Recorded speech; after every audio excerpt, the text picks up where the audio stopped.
you're here. Yeah, we're so glad you're here. Oh, we're so glad to be together in unity. We're so glad you're here.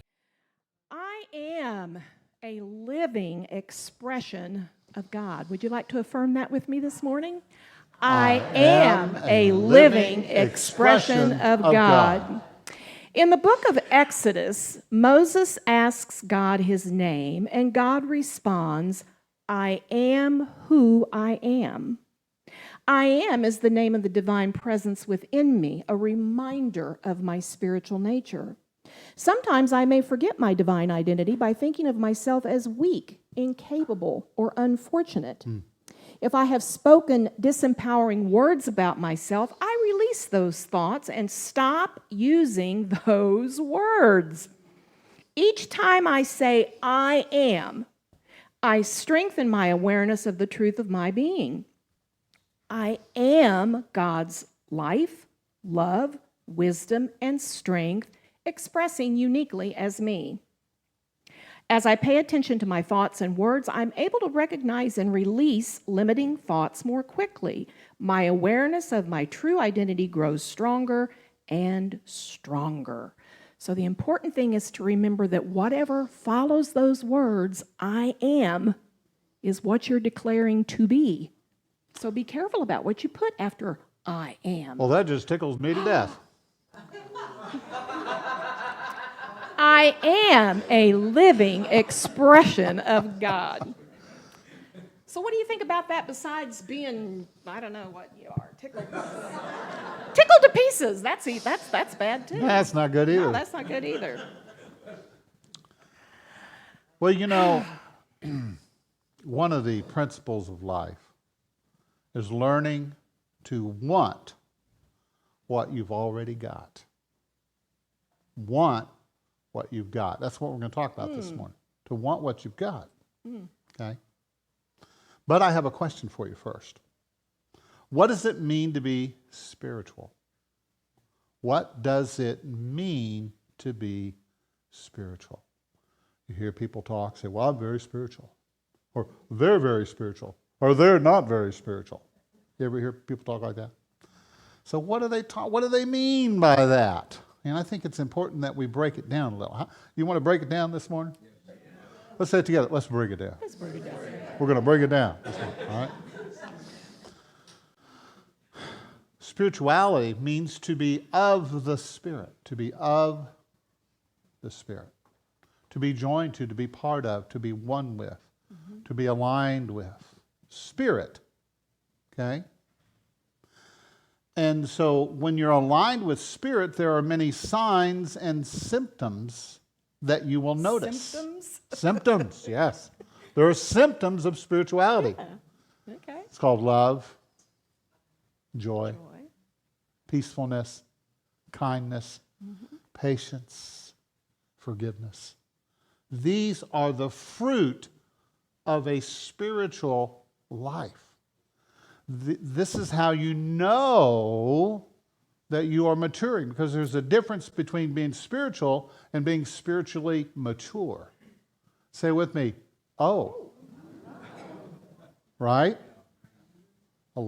Everybody's spiritual. Let's just say that. Everybody's spiritual because we are all of spirit. Okay? That's what's peeking out those eyeballs right now, is that spiritual essence that you are. Okay? But not everybody is spiritually mature. Say with me, oh me, oh my. We still need to pray some more. All right? So, this is the evidence that you are aligned with that spirit, the invisible. How many understand that God is invisible? Spirit is invisible. You can't see it, right? The God realm, the dimensions of spirit, you can't see it, but you know they're there because you can sense it. We're aware of it. In the Old Testament, the word for spirit is also the same word for breath, spirit or breath. When you leave your body, you no longer Breathe. Yeah, very good. Whoever said ruach. That's the Hebrew word. But did you know that it is a feminine word? Ruach is a feminine word. Okay? How many understand? We talked about this, the mother nature of God, and how that God is both male and female. You say, how do you know that? Well, I just look around in this room, and every one of you are made in the likeness and image of divinity. How many women do we have in the room here right now? Okay. All right. Well, there you go. So divinity expresses through us, and we are in the likeness and image. So there is this divine feminine. Another one of the names of God in Hebrew and in Jewish theology is Shekinah. Shekinah. And that's also feminine. Interesting? And it is the indwelling. Let's say it together. The indwelling. The indwelling. See, that's what it means to be spiritual, that you are experiencing the indwelling of Spirit. The indwelling of Spirit. And so, it's this spark. How many know that you're a spark? A spark of divinity, a spark of light. You are activating this body because you're a spirit. Because when your spirit's gone, what happens to the body? It just falls over and goes back to the dust from which it came. But you, being an immortal soul, continue to live on. Isn't it great to know that? Isn't it good to know that we're all eternal beings? And your goodness or badness has nothing to do where you're going to spend your afterlife. Okay? I mean, no, we all are going to go there together. Right? You know, people, human beings love to put levels. You know, yes, the spiritual people. It's like there's one group that says that all the men are going to heaven, the highest heaven. Then the women will go to the second heaven. And then the people who were just like, they're going to the lowest heaven. And then all the rest of those foul people will burn forever in an everlasting torment, in a torture chamber. They're going to roast, they're going to burn, they're going to snap, crackle, and pop. The men will only make it to that highest heaven if a woman tells them how to get there. I think.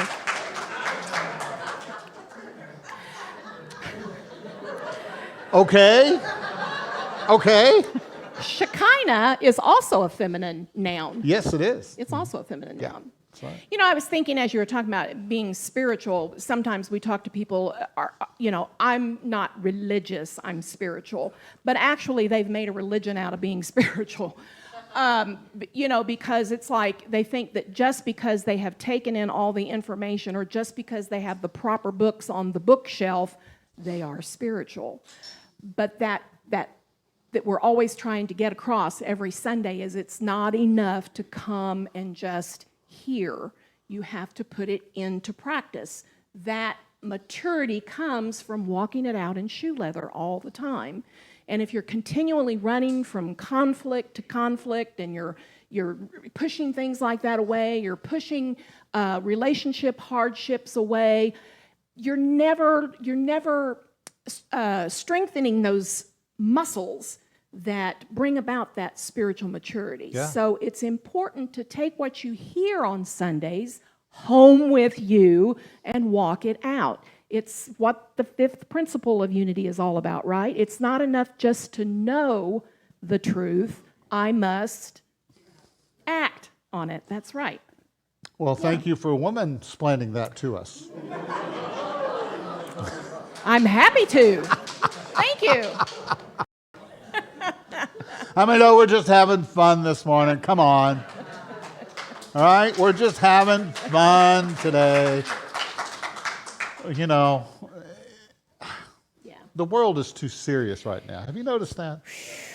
Everybody is just like on the edge and just getting ready to teeter over the top.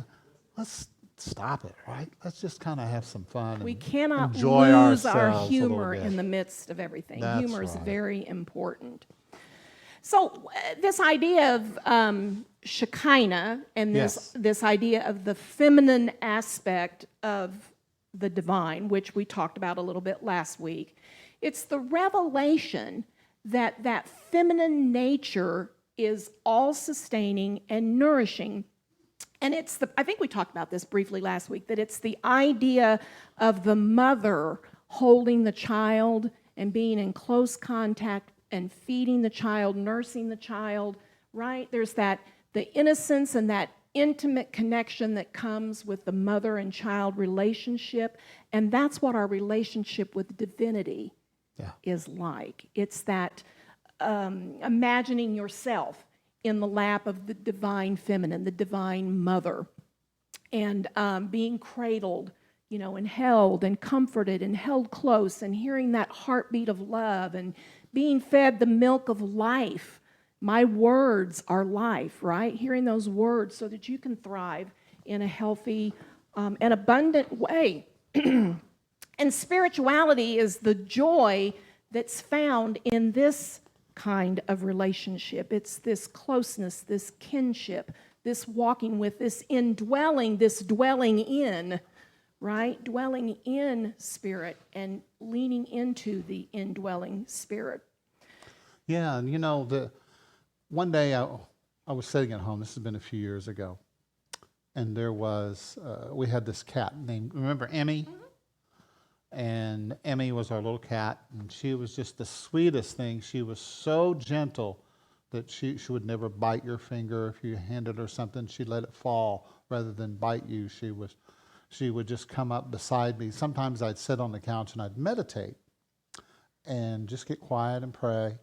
And she would come up beside me and lay beside me. And I remember one time I was deep in my meditation, and she just crawls up there and without making any noise at all, just leans up against me. And so I put my hand on her and was, rubbing her back. And then I just kind of rested there for a moment, and she just purred. And I had this picture that just popped into my head. And it was a picture of a little baby kitten nursing at her mother. And I thought, I wonder if that's what she's thinking about right now. I wonder if that's what it is, There's no greater picture of the divine than a mother holding its baby, feeding it, nurturing it, nourishing it, caring for it. It is a beautiful symbol and archetype of that oneness, that feeding that we see. This is what's happening right now. But we don't have a way to understand it. But if we look around in the human world, we can see examples of this divinity come shining through. And so each one of you this morning, you're being held in the arms of God, being cradled, being loved. There is an intimacy there. And the baby doesn't say anything. Mom doesn't have to say anything. They're just together in that state of oneness and bliss. It's a blissful awareness. And we can have that more and more as we learn to what? Be still. Be still. Quiet our minds. How many know that your mind can help you, but your mind can also hinder you, right? So you want to make your mind your friend. You want to learn to just be with yourself, right? And this intimacy, to be fed the milk of life so that you can thrive and live in health and in abundance. Spirituality is the joy that's found in this kind of relationship, See, you're a spiritual being, but so is everybody else, right? So we need to quit saying, well, I'm spiritual and they're not. How many know that's a judgment call? Everybody's on their own journey, right? Let's say it together. I'm on my own trip. I'm on my own trip. I'm a little trippy. right? That's just the way it is, isn't it? So the great key is that you grow in wisdom and empowerment to become the channel for that divine frequency of love. Because that's how we know that God is appearing. That's how we know that God is there, because the frequency of love. How many have changed your station to that channel? Right? Sometimes I turn on the TV and I say, oh, nope, turn it off of that channel. And we need to learn to do that with our own minds. Change the channel, and feed upon the life force. Feed upon that which is good for you, that wants you to be happy. How many know the Spirit wants you to be happy? Let's say it together. It's okay to be happy, right? Unless you enjoy being upset. Then to have all that you want, right? So why should you want what you've got? You might say, well, James, what if I don't like what I've got? Or what if I'm stuck with what I've got? Well, here's the key point. You want to tell them about it? Oh, I was going to sing a song. If you can't be with the one you love, honey, love the one you're with. That's right. Yeah? That's what popped into my mind. What are you trying to say?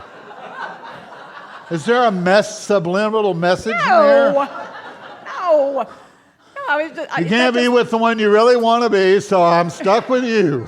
No, that just popped into my mind as that thought of learning to appreciate what you have. Yes. Instead of getting hung up on looking at what other people have and thinking, but I don't have that, right? And we do that. I don't have that, so I must not be, I'm not able to be that in the midst of chaos or conflict, so I must not be spiritual. Or, I don't have this, so I must not be living right, or I must not be doing it right, or what. That's where I was going with that. Okay, all right. So the key point is bring us back here. The key point is that all of life is a gift that is exclusively for you. Because have you come to understand at this point that we each have our own unique set of curriculum? Yeah. What I'm learning is not necessarily what you're working on. What I came here to learn in this life may not be the exact thing that you came here to learn. Although I believe in the end we're all really learning unconditional love, and our journey is about developing this spiritual maturity and being the same kind of display in this life that Jesus was able to be, right? He was our way shower, and he said, this is how you do it. And instead we get hung up on so much about Jesus' time here on earth that was so irrelevant to what it was really all about. He was teaching us how to be, showing us how to be. But life, at its very essence, at its very core, is this gift that we have been given, right? Mm-hmm. Every day we wake up and we unwrap whatever it is that's for us in that day. And we dance with whatever shows up, right? And we don't get to switch partners necessarily until we learn how to dance with what that is that's showing up. When we learn how to dance with that, then we can move on to something else. So if it seems like you're stuck in a rut and it's the same thing, well, dance with it. Make it enjoyable, embrace it, invite it, lean into it, suck all the juice out of it that you can, so that you can go on and dance with the next thing that shows up, right? Swing your partner around and round. So, the divine has bestowed upon us each very distinctive talents, abilities. What I can do, someone else can't. What we do, the places where he's not as strong, I tend to fill in that gap. On the places that I'm a little bit weaker and not as strong, he fills in the gap. So, we complement one another with our abilities and talents. And your mind, your body, the oxygen you breathe, the sun that arrives in the morning, the cat that crawls up in your lap and purrs while you're meditating is all a gift. The person that shows up in your life that rubs you the wrong way, That's a gift. that's a gift. Right? The person that says something that ticks you off, That's a gift. and in that moment you have the choice and the ability to either lean into your spiritual maturity or to go the other way. That's a gift. It's all a gift. Yeah. Even your body is a gift. Your body is a gift. Your crooked little nose, your too big ears, your little flabby thighs. Hey. It's all a gift. Let's not get too personal here. I patted my thigh. Right? It's all a gift. If you start complaining about your little crooked nose, well, think about the people that have lost their ability to smell anything. What a gift this thing is, right? Chocolate chip cookies. Right? Here comes the food reference. Bacon and eggs. Yeah. Being sizzled and cooking in the morning. Fajitas. Right? Let's don't talk about bacon. I'm leaning into plant-based eating. Let's not talk about bacon. Well, I'm talking about faking bacon. Oh, okay. Yeah, it's all a gift. Leah bought me some plant-based eggs recently. Hard-boiled. Hard-boiled plant-based eggs. Wonder eggs. And I looked at them and said, ooh. That's what I thought. And I tried them, and they were fantastic. I was like, this is amazing. Amazing. Yes, but They were you very notice good. he still talks about chocolate chip cookies and not plant-based eggs. Well, cookies Anyway. are plant-based. So, these things like, Let's You not know. get too far off here. these things like these gifts, Yeah. the sun, the tomatoes on the vine, our nose, all of these things that are a gift. We didn't create any of these. That's right. Marvelous They were things. given to us.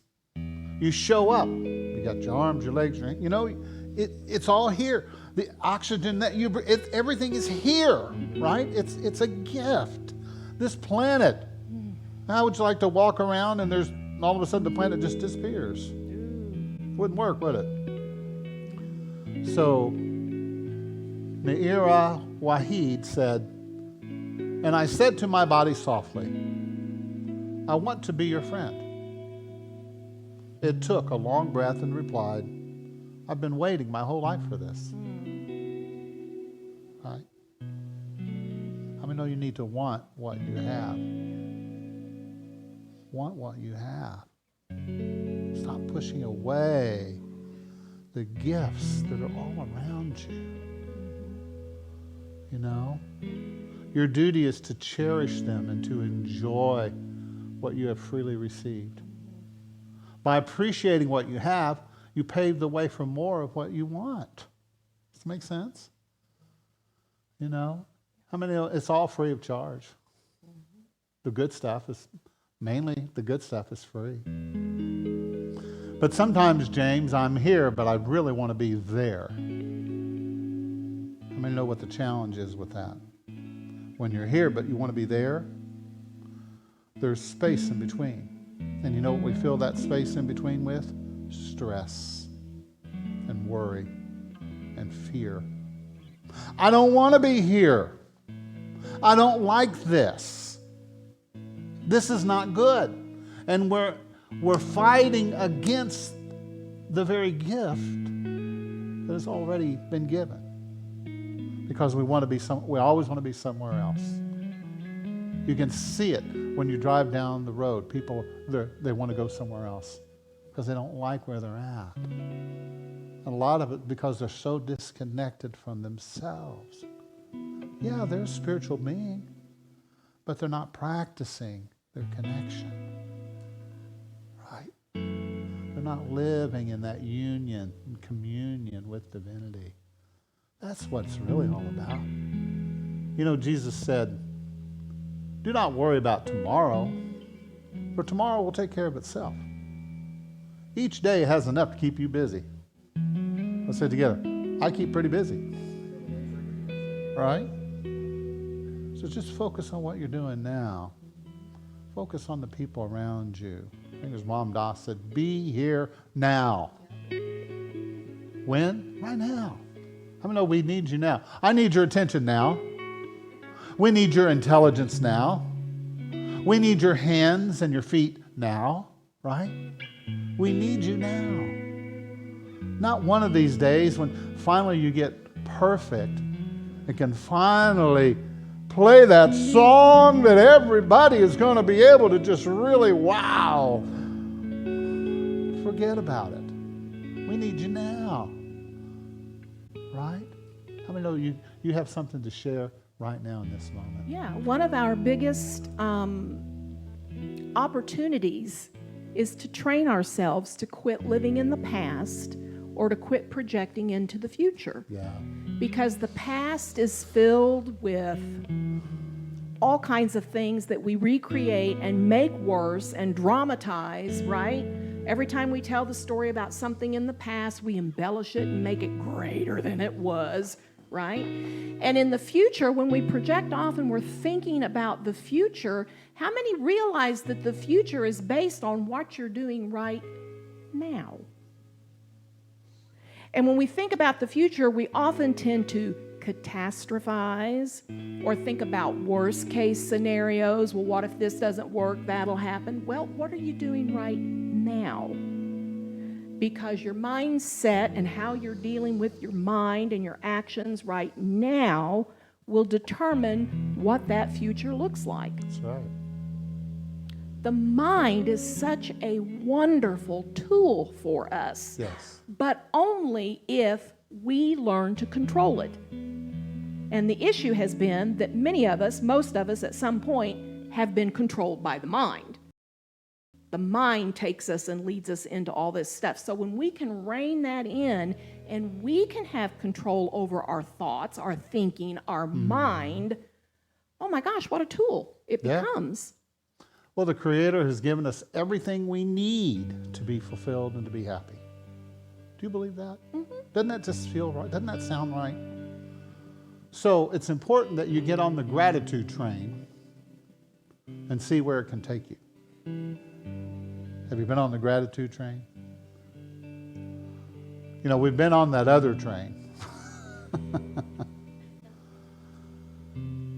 So that grumbling, mumbling, complaint train, you know, where does that lead? It just leads to more grumbling, complaining, more stuff to complain about.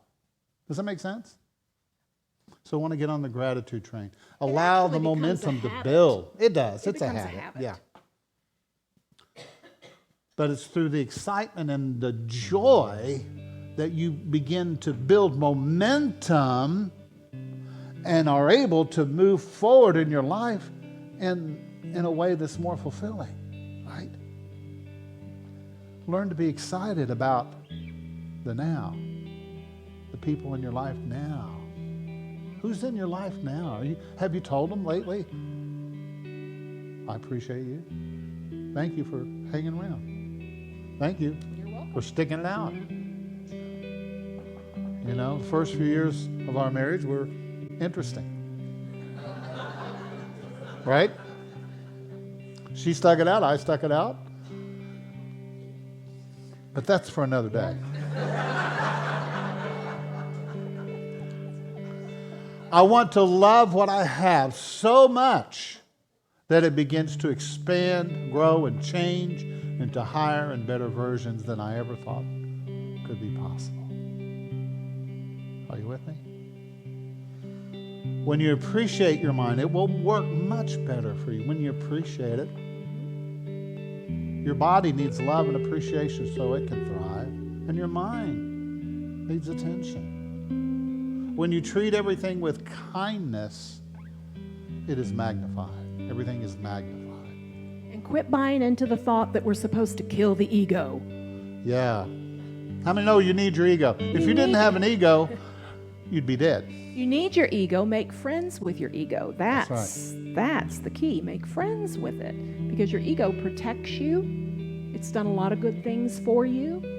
You just need to, again, control it rather than it controlling you. Because see, all the spiritual sages and wisdom teachers have told us to be here now, to be present. To stop looking for the pie in the sky, you know? And there's that's the sales pitch. How many of you heard the sales pitch? Say, yeah, it's bad right now, but just do what we tell you, and there's some pie in the sky for you later, right? Well, happiness is turning our consciousness to what we've got, which is beyond description. And that great sage, Sheryl Crow, and her song, Soak Up the Sun, says, it is not having what you want, it's wanting what you've got. Can we say that together? It's not having what you want, it's wanting what you've got. Every culture has a phrase to describe, hidden weaknesses. Here in the USA, we say, oh, this isn't it. Or I'm not happy, I'm not satisfied, I'm not fulfilled. Which creates continual striving, which leads to what? More unhappiness. So why are we so unhappy? Well, the philosophers and the teachers, and even most religions say that we are spiritual beings living in a material world. Most see this as the cause of unhappiness. It's the world that makes you unhappy. They see the material world as a place of suffering, or at best, a place to prepare for the next world. And hopefully, it's going to be better there. We suffer here, and then one of these days, you'll get your reward in heaven. How many know that's not a way to live? That's not what Jesus taught.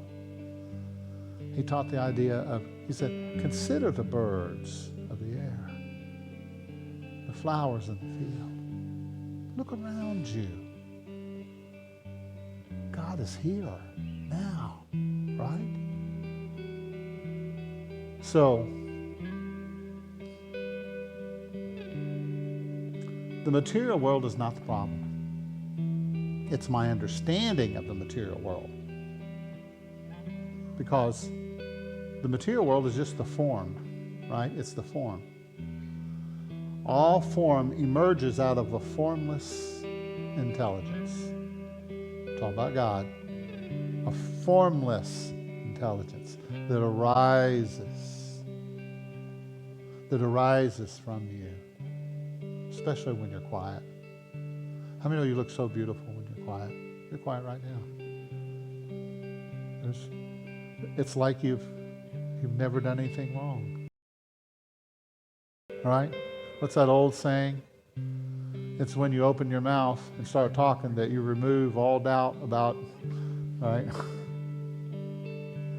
But this intelligence, it's expressing itself in the form, expressing through nature. It's creating new forms every day. I know that there are millions of children being born every day, right? They're saying, it's my turn, it's my turn, it's my turn. Wouldn't it be sad to die, as Wayne Dyer says, without having, played the music that is within you, without having sung your song? Wouldn't that be something? But each form comes into existence and is meant to grow into full radiance and to be transformed. All forms are infused moment to moment with this divine intelligence, the indwelling glory that we call God. We're all full of this glorious life force. All the beauty that naturally unfolds every second is filled with this mysterious energy and power. But sometimes we feel empty. Don't we? We feel empty. We feel disconnected. What's going on? Well, the Buddhists have a phrase for this. They call it hungry ghosts. Say with me, hungry ghosts.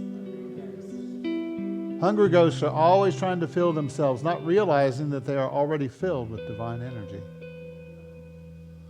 They're going, ooh, ooh, ooh, can you help me? Can you love me? Can you give me what I need? You know, hungry ghosts. That's why we overeat and overspend, trying to find things to fill up the void on the inside, that empty feeling that we have, which really isn't true. I mean, know that feeling of emptiness that you have inside you is very natural. It's very natural. When you learn to be with it, you know what you discover? Instead of an empty, lonely, awful feeling, it turns into a safe haven, peace. It becomes a peaceful space where you can live and exist and be. Are you with me this morning? How many are hearing this? Yeah. I love what some refer to that as the God-shaped hole. Yeah. You know, there's a God-shaped hole in each one of us, and we try to fill it with things or career or this or that, and we realize that it really is not anything but that spiritual connection that we need, that will fit. It's the piece that will fit in that puzzle spot. That's right. So, Yeah. I love that. Well, you know, forms like fountains of beauty flowing all around us from the well of divine intention. Right? Yes, we're always looking for something else. How many know there's always the next stage, the next age, the next trip that you're going to take, the next step you're going to make, right? The next project you're going to be involved with. That's part of life. That's the way it works. But when you're in the project, be in the project. When you're with your significant other, be with your significant other. Right? When you're with children, be with them. Truly be with them. You know, because it's your energy that feeds them. We feed each other this divine energy. We do. We really do. And that's what it's all about. I was just thinking when you mentioned the fountain, we have this beautiful space right off the building here that was created for us by those who had a vision of a garden of peace. Anytime during the week when you're caught up in the stuff, drive over here and sit out there on one of the little benches around that fountain in the flowers and just be. You get to observe nature, the stillness of that garden, but yet the water, which reminds us of spirit, the beautiful quilt project that's currently out there that reminds us about grace. What a gift to our community, that whole area out there. James and I, when we come home from being out, especially he will always drive through this way to get to the house so that we can pass that garden out there because it's just so lovely right now. Take advantage of it. It's here for you. Yeah. Notice the beauty that's in your life. I mean, there's beauty everywhere, right? Look around the room at all the beautiful people, the beautiful energies. They're in this room right now. And there's enough powerful energy in this room to change the world, right?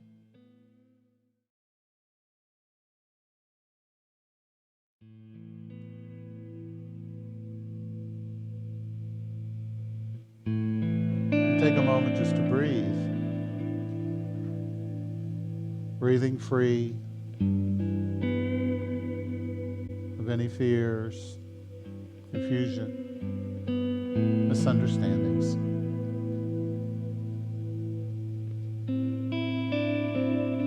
There's a lot out there in the world calling for your attention.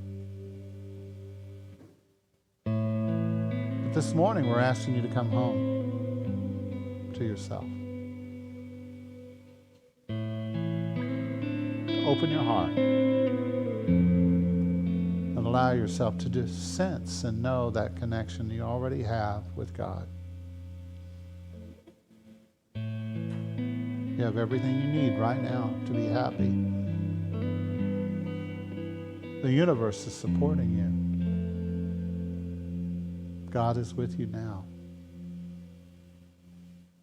The only division there is comes from the walls that we've built between ourselves and others, between ourselves and divinity. Even the walls we've built within ourselves that keep us from experiencing a deeper relationship with the divine and with our own hearts.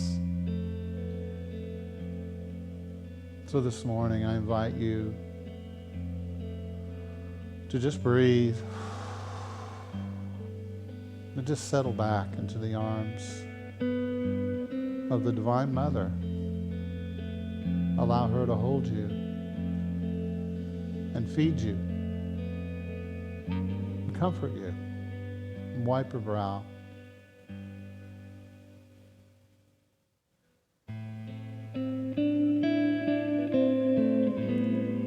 Without any fear of condemnation or judgment,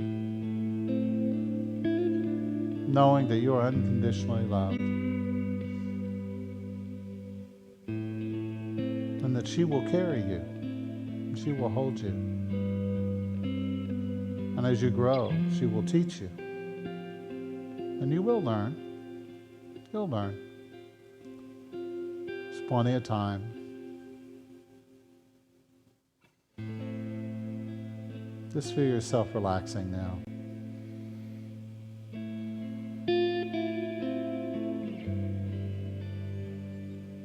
And just knowing that in this moment, that Shekinah, indwelling glory, presence of Spirit is with you here and now. Let your body be healed. Let your mind be healed. Let your sanity return. You have a sound mind. Letting go of anger, bitterness, resentment, and accepting in its place the gift of peace. It's all here for us as we open up to it. And I know, you've had some wounds in the past. You've had some dark days. You had moments. You didn't know if you were going to make it or not. But you're still here. You did make it.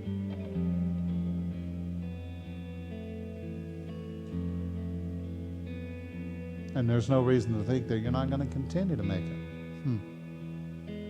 Because God, the divine, believes in you. Believes in you. If God didn't believe in you, you wouldn't even exist. There wouldn't even be a question. But because you exist, I know for sure that the divine knows you and sees you.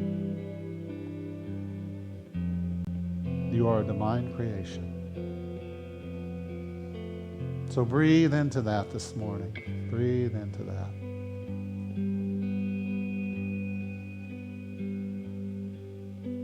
If you know of someone that you'd like to pray for and hold space for this morning, I invite you to whisper their name or maybe get a mental picture of them in your heart. Might be more than one person.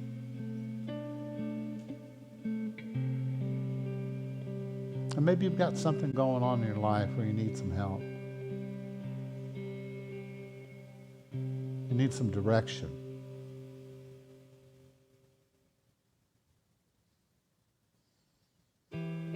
So, we pray now.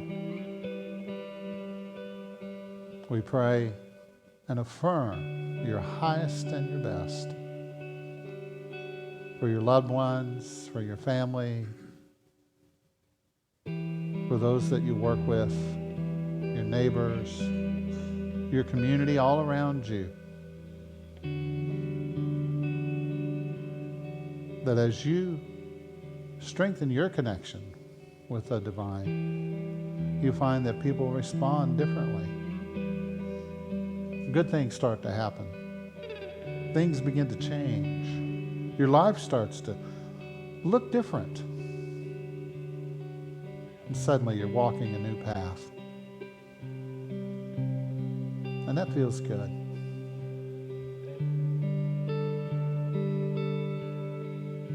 So we send love to all those around us. We pray for the enlightenment of their souls and for peace of mind for all. We claim guidance, that we know exactly where we're supposed to be at every given moment, that we trust that God has always got our back. And everything always works together for the higher good.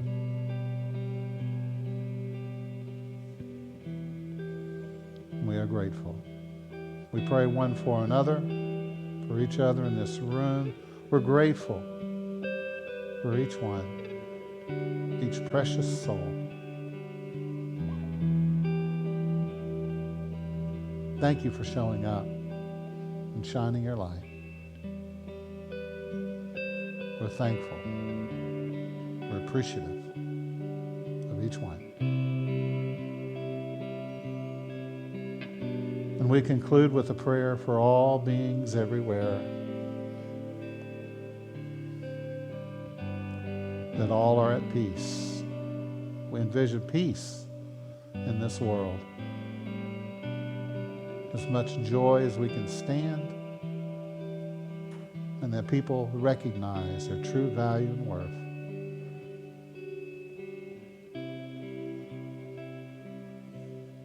These things we pray and believe in the name of everything that is sacred, holy, and good, in the name of the Christ, in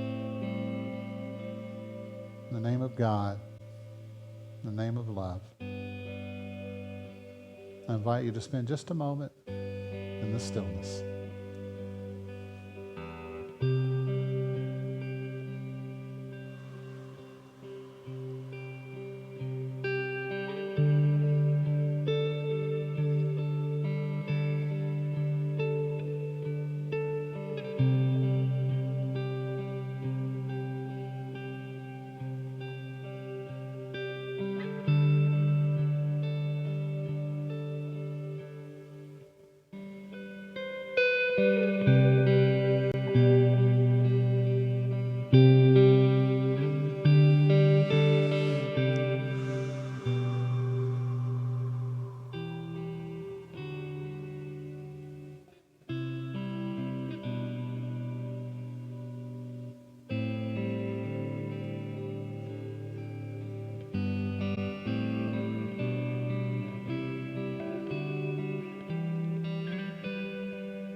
All right. I invite you to reach and stretch. Amen. So it is.